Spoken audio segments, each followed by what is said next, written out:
Notaðu tippið 1x2 við tippum.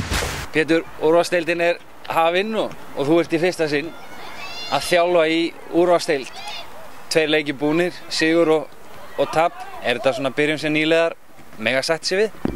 Já, ég held að kannski að þessi leikur í fyrradag sem hann var svolítið vonbrigði en það margt sem við getum verið að vinna með og ég búinn að liggja yfir í svona leika mútið Fjölni og við erum svona áttum á því hvað við þurfum að gera og þjálfunarplanið fyrir næsta mánuð er alveg klárt og við þurfum bara að leggja okkur mikla vinnu til að vera betri.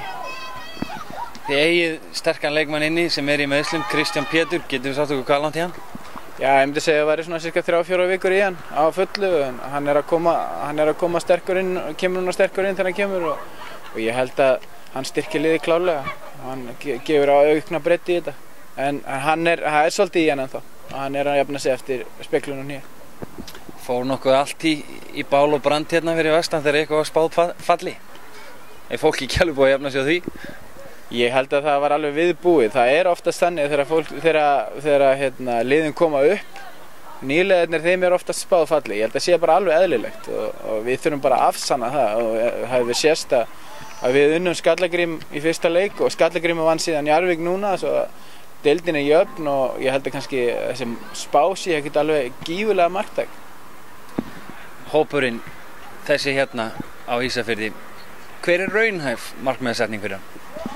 Eins og ég sagði í viðtali held ég daginn að ég held að raunhæf markmið bara úrslitakeppni og ég held að við förum bara algjörlega í tímabili með því að komast í úrslitakeppnina og þegar þú ert komin í úrslitakeppnina þá allt annað mót í gangi og þá allt hægt en úrslitakeppnin langt í burtu og það við eigum eftir að leggja inn alveg þessa klukkutíma í vinnu og við eigum eftir að leggja inn ótrúlega mikið, við eigum eftir að fá leikmenn inn og ég held að þegar það er komið og við eigum eftir að taka framförum með hverjum leik og það náttúrulega bara okkar stefna.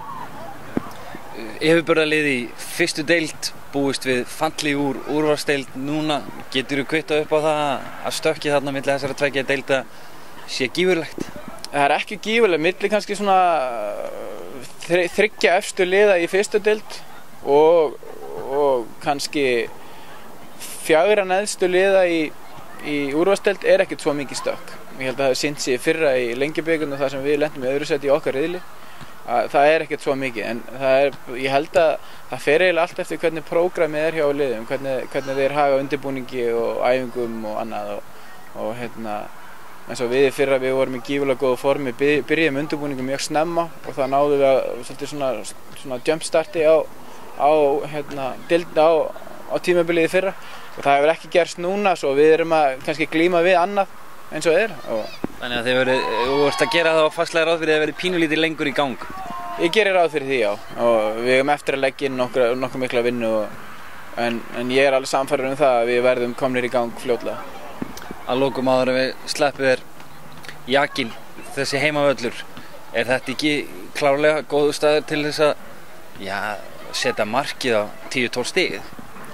Jú, auðvitað og mér finnst alltaf rosalega mikilvægt að við séum að vernda heimavöllin okkar og þetta er gífurlega góður heimavöllur, við erum með frábæra áhorfendur og frábært fólk á bak við okkur hérna og ég held að sé alveg þetta sé ótrúlega mikilvægt að við treystum mikið á hann þótt að hafi farið eins og farið hérna í síðasta leik og við þurfum